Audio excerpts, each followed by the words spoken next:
I've been working on some pretty cool things, if I do say so myself, but I've also had to do some math and I wanted to test something. So let me show you.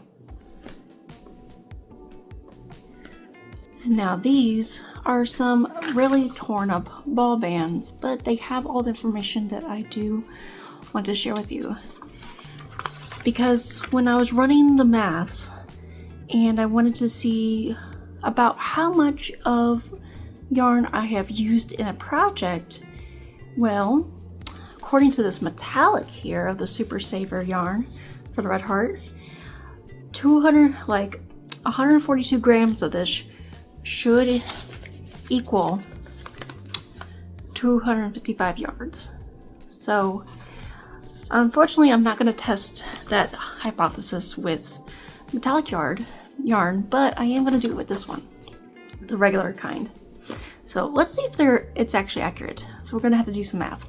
Now, what I pulled was this here is a really torn up ball band, like I said, of 10 ounces or 283 grams of some Super Saver jumbo stripes, and that's supposed to come up to 482 yards or 440 meters. But I'm going to do grams and yards for this example.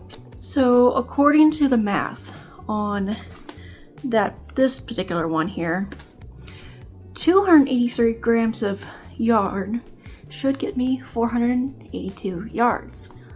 And if you divide 283 by 482, you're left with 0.587 grams per yard. And when you go on to Yarnspiration's website, if you look up for the jumbo stripes or the solids, which I'm going to test a longer piece of this here in a moment, it says 5 ounces for a 5-ounce ball of yarn. That should be 141 grams to 236 yards. And that there comes up to about 0.597 grams per yard. So pretty close, really pretty close actually.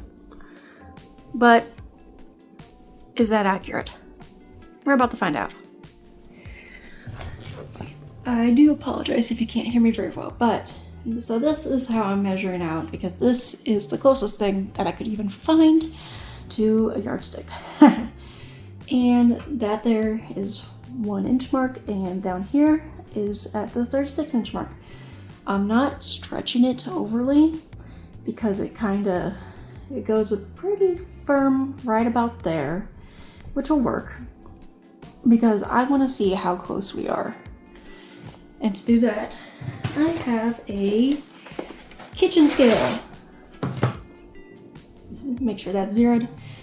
And we're going to put the yard of yarn on top of the scale.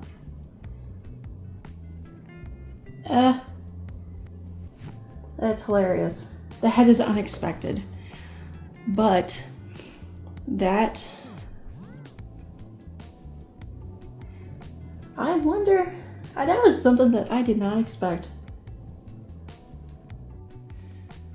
So unfortunately, I discovered something interesting with this particular scale, but it also proves that it's probably pretty darn accurate. And I actually probably have a little bit less than, say, a yard of this by maybe about like half an inch. Watch what it does.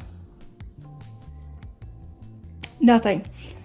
But the thing is, the way scales should round is anything that's below between 0 and 0.49, that should round down to 0. And anything that would be 0.5 or above should round up to the 1 gram. So honestly, this tells me that it's probably pretty accurate. Probably what I should do is do the math on, say, what would 2 yards or 3 yards amount to, and you can see that it turned off. But hey, this is for science, and sometimes stuff does not work as intended, but If you actually happen to have a better scale or something than, say, this kitchen scale that I do, by all means, test this out. It's pretty simple math. But anyway, this is Sarah's Sparkle Yarns, and go make something sparkle today. I am going to wrap this up and go do something else. Take care.